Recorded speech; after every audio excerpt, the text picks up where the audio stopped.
안녕하세요. 이영음입니다. 오늘 그래픽 커뮤니케이션 13강이죠. 오늘은 3차원 그래픽에 대해서 공부해보는 시간입니다. 자, 3차원 그래픽.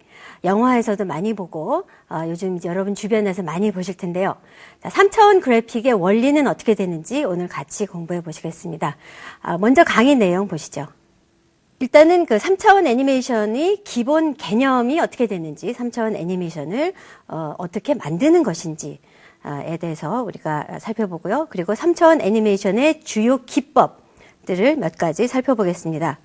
그리고 이제 3차원 애니메이션에서 이용되는 중요한 기능 중에 하나인 재질 편집기, 그리고 이 애니메이션의 최종 결과물을 만들어내는 렌더링에 대해서 공부를 해보도록 하죠. 3차원 그래픽 기본 개념이 어떻게 되는지 좀 살펴보겠는데요. 우리가 3차원을 이용을 해서 이 애니메이션을 한다라고 했을 때 기본적인 애니메이션에 대한 개념을 먼저 살펴봐야 되겠습니다. 자, 애니메이션. 우리가 연속적으로 여러 장의 이미지를 빠르게 보여주죠. 근데 그 이미지 안의 내용물들이 조금씩 변해서 우리가 시각적으로는 화면 안의 어떤 캐릭터나 어떤 물체가 움직이는 것 같은 그런 인상을 받는 그런 일종의 착시 현상을 이용한 것이 바로 애니메이션입니다. 자, 이런 3차원 그래픽에서 애니메이션을 할 때는 우리가 3차원적으로 어떤 물체를 만들어 놓죠. 자, 그런데 그 물체를 우리가 또 어떤 수치적인 그런 원리를 이용을 해서 움직입니다. 움직이거나 여러 가지 변형을 주는데요. 그럴 때 이 한 프레임 우리가 다 설정을 해주는 것이 아니라 그래픽 프로그램을 이용을 하게 되면 우리가 이 키프레임이라고 하는 그런 원리를 이용을 해서 아주 주요하게 변하는 주요 지점들만 지정을 해주면 이 그래픽 프로그램에서 알아서 그 사이의 프레임들을 다 메꾸어주는 그런 아주 편리한 기능들을 가지고 있습니다. 이런 기능을 제공을 해주는 3차원 그래픽 프로그램으로 가장 많이 이용되는 것이 3D Max라고 하는 프로그램이 있죠. 그래서 오늘은 이 3D Max라고 하는 프로그램을 이용을 해서 이제 몇 가지 기법들을 살펴볼 텐데요.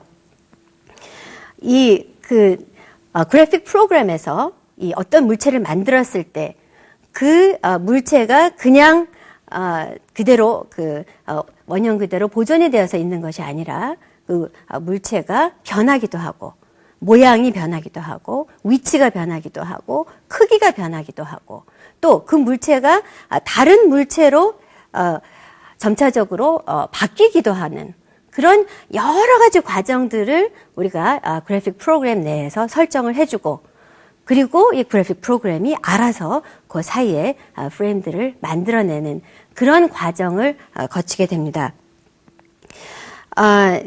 이 3D Max라고 하는 이 프로그램에서는 그래서 이런 어떤 3차원 물체를 애니메이션 시킬 수 있는 그런 도구들을 여러 가지 제공을 하고 있는데요. 물론 기본적으로 어떤 물체를 만들고 변형을 하고 하는 것에 대해서는 우리가 지난 시간에 살펴봤죠.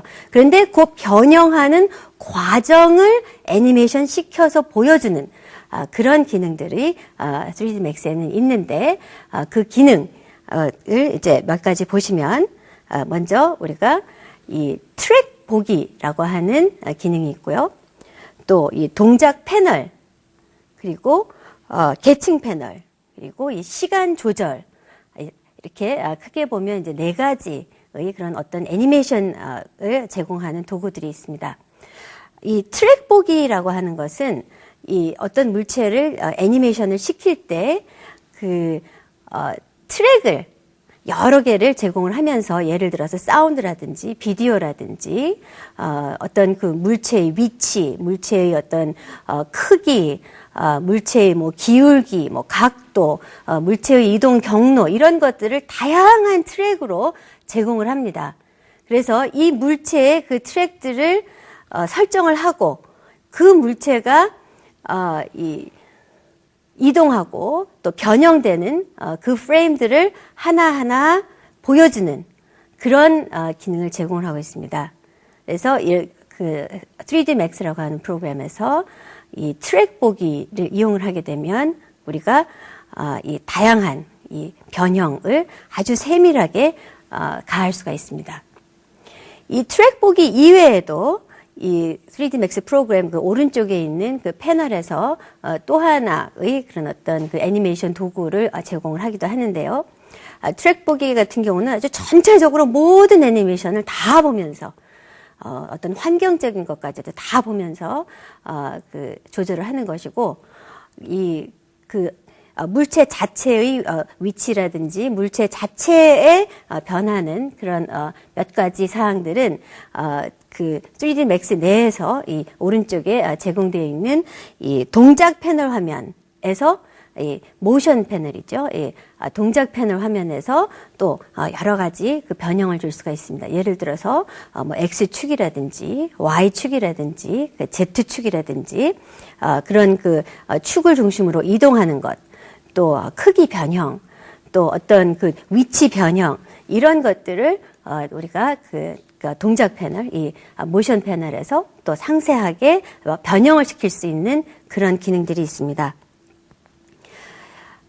또 세 번째의 애니메이션을 주는 기능으로서는 계층 패널이라고 하는 것이 있는데요. 우리가 뭐 동물이나 인간이나 어떤 그 뭐 크레인도 마찬가지입니다. 그러니까 곡선이 있고 굴곡점이 있고 어떤 그 변형 지점이 있는 그러니까 물체가 어떤 그 단단한 고체로 되어 있는 게 아니라 그 물체 자체에 어떤 그 굴곡이 있는 그러니까 사람의 어떤 팔이나 그 손가락처럼 관절이 있는 그런 경우에는 이 계층 패널을 이용을 해서 그런 어떤 애니메이션을 주는데요. 예를 들어서 지금 그 새 화면이 보이죠? 계층 패널을 이용하기 위해서 그 새에 뼈라는 구성 요소를 이제 추가를 합니다. 그래서 이 뼈를 이렇게 그 날개 부분에 집어넣죠. 이 날개가 날 때 일직선으로 올라갔다 내려왔다 하는 것이 아니라 끝이 조금 더 먼저 올라갔다가 끝이 먼저 내려오고 나머지 부분이 이렇게 따라 내려오는 그런 원리를 이용을 하게 되죠. 네 번째 그 애니메이션을 주는 방법은 사실은 가장 기본적인 방법입니다.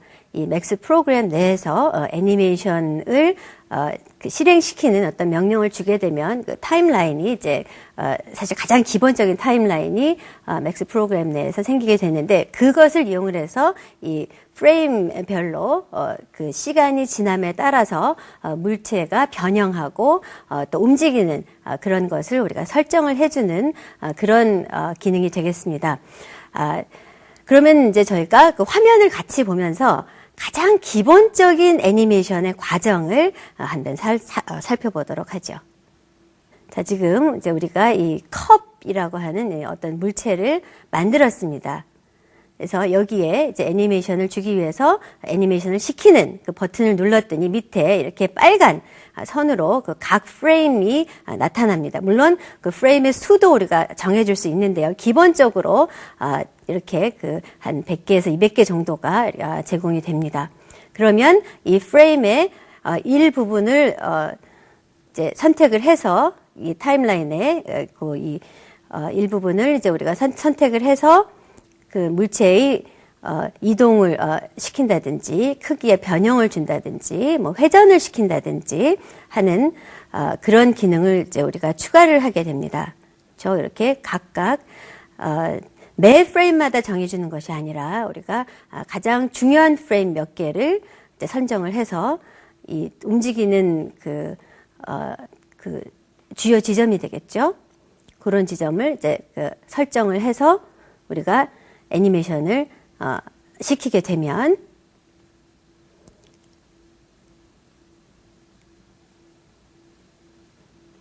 예. 그래서 이제 나중에 각 프레임별로 그렇죠. 이렇게 나중에 그 타임라인을 움직여 보면 우리가 설정한 대로 그 물체가 하나 그 한 프레임마다 이렇게 움직이는 것을 볼 수가 있습니다. 이게 이제 가장 기본적인 어떤 애니메이션의 방법이 되겠죠. 이렇게 해서 이 3D Max라는 프로그램을 이용을 해서 이 그 다양한 방법으로 애니메이션을 시킬 수도 있고 또 이 애니메이션을 기록하는 그 기능도 이렇게 여러 가지가 있다 하는 것을 이제 우리가 살펴봤습니다. 자, 그러면 이 3차원에서 그럼 기본적인 애니메이션의 기법 자체는 어떤 것이 있는지 애니메이션 기법을 또 우리가 하나하나 살펴보도록 하겠습니다. 근데 이제 우리가 이렇게 기능을 살펴볼 때 여러분이 이 어떤 소프트웨어의 사용법을 알아야 된다 하는 것은 아니고, 이런 소프트웨어를 이용을 하게 되면 이렇게 여러 가지 기능을 제공을 하는구나 하는 것을 이제 여러분이 개념적으로만 이해를 하시면 됩니다. 이제 우리가 그 실습적인 내용은 2차원 소프트웨어를 하면서 배웠고요. 이 나머지 부분은 이제 여러분이 그래픽을 제작을 하고 이용을 하는데 이러이러한 개념들이 적용이 되는구나 하는 것을 이해를 하시면 됩니다. 자, 애니메이션 기법. 가장 기본적인 애니메이션 기법은 이제 조금 전에 우리가 봤던 그 키프레임 기법이라고 이제 제가 얘기를 했는데요. 조금 전에 그 컵이 이동하는 그 화면을 설정을 했을 때 이용했던 것이 바로 키프레임 기법입니다. 그러니까 주요 변하는 지점들이 바로 하나하나가 키프레임이 되는 것이죠. 그래서 이 소프트웨어 내에서는 이 물체가 그 변하는 것을 그 주요 키프레임마다 인식을 합니다. 그리고 이제 그 나머지 부분, 나머지 프레임을 이 소프트웨어 프로그램에서 알아서 하나 움직이는 그 과정을 보여주게 되는 것이죠. 그래서 이제 화면에 보시면 일정 프레임을 선택을 하고 그 물체에 우리가 여러 가지 변형을 지금 주고 있죠. 크기 변형도 주고, 이제 위치 변형도 주고, 지금은 이제 회전을 시키기도 하고, 이런 그 여러 가지 그 변형을 각 키프레임별로 우리가 주게 됩니다. 그러면 그 키프레임의 변화를 이 프로그램에서 기록을 했다가 그 전 키프레임에서 이 다음 키프레임으로 가는 과정을 이 프로그램에서 채워 넣어주는 그런 방법을 이용을 하게 됩니다. 그래서 이 3차원 그래픽 프로그램, 이 그래픽 프로그램 자체를 이용을 하게 되면 아주 편리한 방법으로 다양한 움직임, 다양한 변형을 주면서 우리가 또 비교적 저렴한 가격으로 이런 아주 다양한 변화 효과를 줄 수가 있습니다. 최근에 그래서 각종 영화에서 다양한 애니메이션, 3차원 애니메이션이 많이 이용이 되고 있는데요. 바로 이런 여러 가지 애니메이션 기법을 이용을 해서 이런 3차원 물체를 만들기도 하고 여러 가지 변형을 시키면서 이제 이런 제작을 하게 되는 것입니다. 두 번째 애니메이션 기법은 파티클 기법입니다. 이 파티클 기법이라고 하는 것은 우리가 만들어 놓은 물체 자체의 변형을 주는 것이 아니라 물체의 어떤 환경적인 요소를 위주로 주는 이제 그런 것을 이제 우리가 얘기를 하는데요. 예를 들어서 어떤 안개 효과라든지 비가 내려오는 효과, 무슨 스프레이가 되는 효과 이런 것을 주기도 하고요. 또 어떤 경우에는 예를 들어서 어떤 물체가 있을 때 그 물체가 터지면서 여러 가지 수백만 개의 어떤 조각으로 파티클로 분쇄돼서 터지는 예를 들어서 폭죽 같은 그런 효과를 또 주기도 합니다. 그래서 이 파티클 기법을 이용을 하게 되면 뭐 예를 들어서 특수 어떤 폭죽 효과라든지 또는 안개 효과 뭐 이런 것을 줄 수가 있는데요. 폭죽 효과 같은 경우는 그 폭죽이 터져야 되니까 어떤 물체가 터져야 되니까 그 터질 물체를 생성을 하고 그 물체에 선정을 해서 그 물체가 어떻게 그 분쇄가 돼서 그 파티클로 변환이 돼서 그 퍼져 나갈지를 이제 여러 가지 사항을 설정을 해주게 됩니다. 그렇게 되면 그 물체가 이제 그 3차원 프로그램 내에서 이 터져서 일종의 그 폭죽처럼 터져 나가는 그런 것을 우리가 볼 수가 있죠. 다음으로는 아까 언급을 했던 계층 기법입니다. 계층 기법이라고 하는 것은 다시 말해서 어떤 그 관절이 있는 생명체나 물체를 이제 서로 연결을 시켜서 그 관절끼리 연결을 시켜서 서로의 그 움직임의 연관성을 정해주고 조금 전에 봤던 그 새의 경우에 잠시 봤었죠. 그 각각의 날개 부분에 그 보운이라고 하는 관절이 있는 부분을 설정을 하고 또 그리고 그 각 부분들이 어떻게 연결이 돼서 움직일지를 설정을 해주고 그리고 이제 기본적인 움직임을 이렇게 날개가 날아가는 그런 모습을 이제 구현을 해냅니다. 그래서 최종적으로 이렇게 이 물체가 어떤 그 하늘을 나는 그런 모습을 이제 우리가 볼 수가 있게 되는 것이죠. 그래서 기본 동작 하나를 이렇게 만들게 되면 계속해서 같은 날개짓을 계속해서 반복해서 하게 하는 것이죠. 그러면 이 새가 날르면서 한쪽 지점에서 다른 쪽 지점으로 이동해가는 그런 모습을 이제 우리가 볼 수가 있습니다. 이렇게 우리가 그 3차원 그 프로그램 내에서 여러 가지 그 애니메이션을 하는 기법에 대해서 이제 우리가 얘기를 했는데요. 이 3차원 프로그램에서 또 하나 아주 중요한 그런 어떤 기능이 있습니다. 바로 이 재질 편집기라고 하는 기능인데요. 우리가 어떤 물체를 만들게 되면 이제 3차원적으로 그 프로그램 내에서 수치적으로 인식을 합니다. 그런데 그 물체가 표면적으로 이 물체의 표면에는 어떠한 재질로 덮여 있는지를 이제 우리가 여러 가지 기능을 이용을 해서 그 다양한 재질을 입힐 수 있는 그런 기능입니다.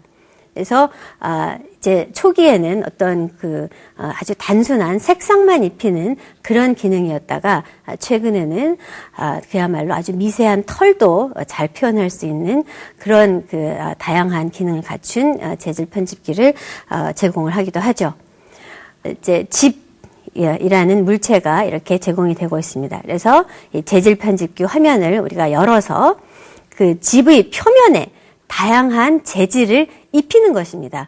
부분적으로 우리가 선택을 해서 재질 편집기에서 각 부분마다 뭐 벽돌인지 무슨 지붕인지 어떠한 재질로 되어 있는지를 설정을 해주고 이것을 최종적으로 어떤 화면에서 구현을 해내면 그 집이 이제 3차원 어떤 모델링된 물체로 남아있는 것이 아니라, 우리가, 우리 눈으로 보기에, 정말, 집과 같다, 라는 느낌을 줄 수 있는 그런 집의 모습을 하고 있는 것이죠. 그래서 굉장히 다양한 재질들이 제공이 됩니다. 기본적으로 제공되는 재질들이 있기도 하고, 또 우리가 다른 물체에서 또 따온 그런 재질을 우리가 만들어서 입힐 수 있기도 합니다. 그래서 기본적인 여러 가지 재질 중에서 이제 우리가 하나를 선택을 해서 이렇게 선정을 해서 설정을 해서 적용을 시키는 것이죠. 재질 편집기의 경우에는 뭐 이런 어떤 고정된 물체뿐만이 아니라 움직이는 물체라든지 뭐 글자체라든지 뭐 다양한 그런 물체에 다양한 재질을 입혀서 또 다양한 효과를 낼 수 있는 그런 기능을 제공을 하기도 합니다.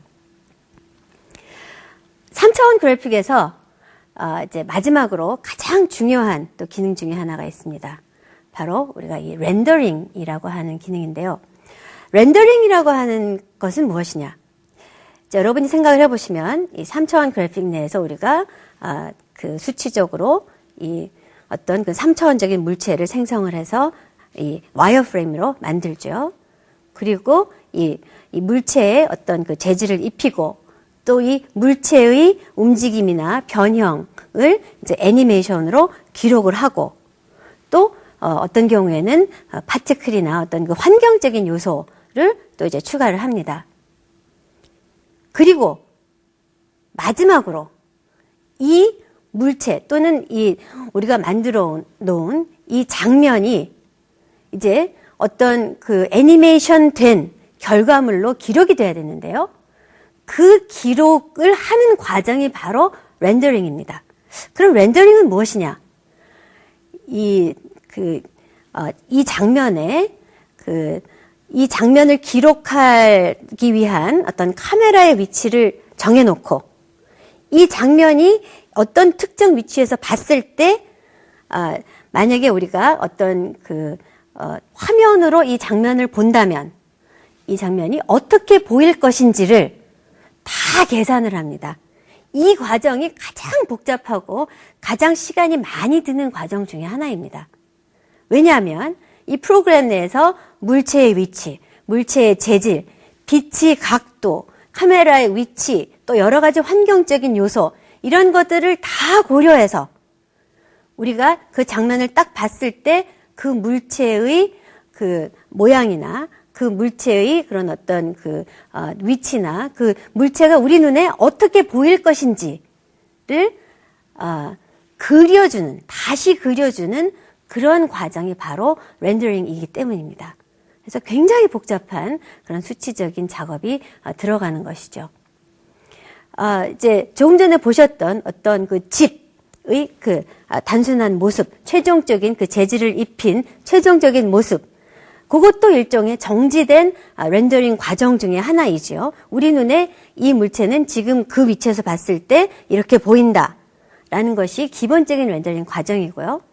그런데 이제 3차원 애니메이션에서는 우리가 이 물체의 변하는 것을 시시각각으로 변하는 것을 하나하나 한 프레임 한 프레임마다 다 계산을 해서 기록을 하기 때문에 시간도 많이 걸리고 이 컴퓨터의 성능도 아주 좋아야 되는 이제 그런 조건을 요구하는 것이죠. 그래서 초기에 이 3차원 그래픽을 제작을 할 때 컴퓨터 성능이 지금처럼 아주 발달이 되지 않았을 때 초기 3차원 애니메이션을 했던 그런 경우에는 뭐 예를 들어서 쥬라기 공원 같은 경우는 뭐 150여 대의 컴퓨터를 이용을 해서 각 장면을 렌더링해서 작업을 했다라는 얘기가 들리기도 할 정도로 정말 이 컴퓨터의 굉장히 많은 성능을 요하고 또 이 컴퓨터에서도 가장 시간이 많이 걸리는 그런 작업입니다. 그래서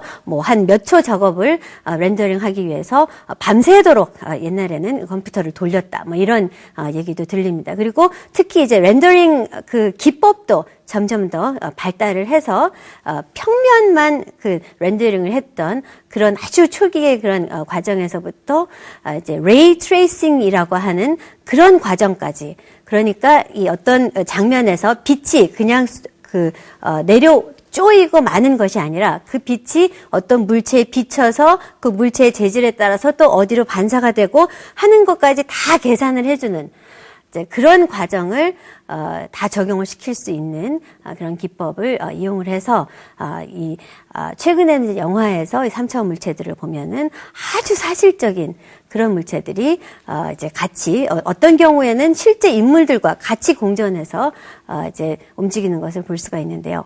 바로 이런 렌더링 기법이 아주 발달을 했기 때문에 그런 것이다 라는 것입니다. 그래서 렌더링 과정을 한번 같이 보시면 이렇게 지금 애니메이션을 시킨 이런 장면이 있죠.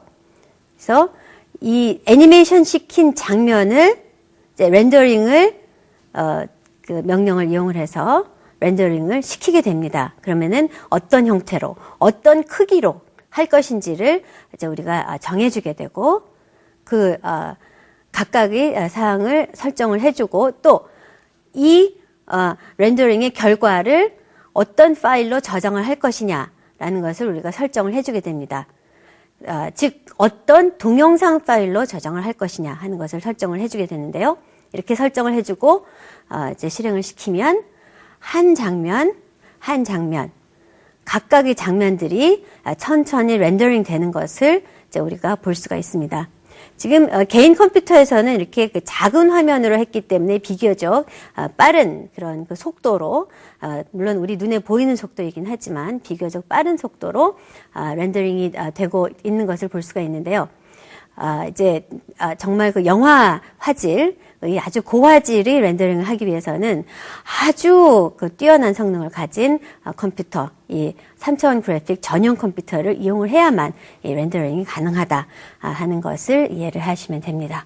그래서 3차원 그래픽 그 작업을 하더라도 최종적으로 이것을 이해하고 최종적으로 이것을 이용하기 위해서는 결국에는 2차원 평면 동영상 결과물을 제작을 해내야 하는 것이다. 라는 것을 이해하는 것이 바로 여러분이 렌더링이라는 개념을 이해하는 그 아주 중요 포인트가 되겠습니다. 자, 그래서 이제 우리가 오늘 그 여러 가지 그 3차원 작업에 대한 얘기를 했는데요.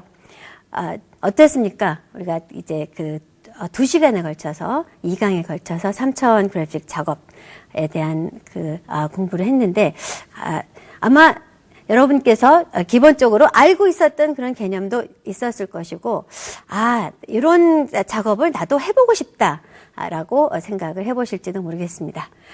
관심이 생기셨으면 3D Max, 마야, 라이트웨이브라고 하는 이런 프로그램 구입하셔서 한번 공부해 보시기 바랍니다.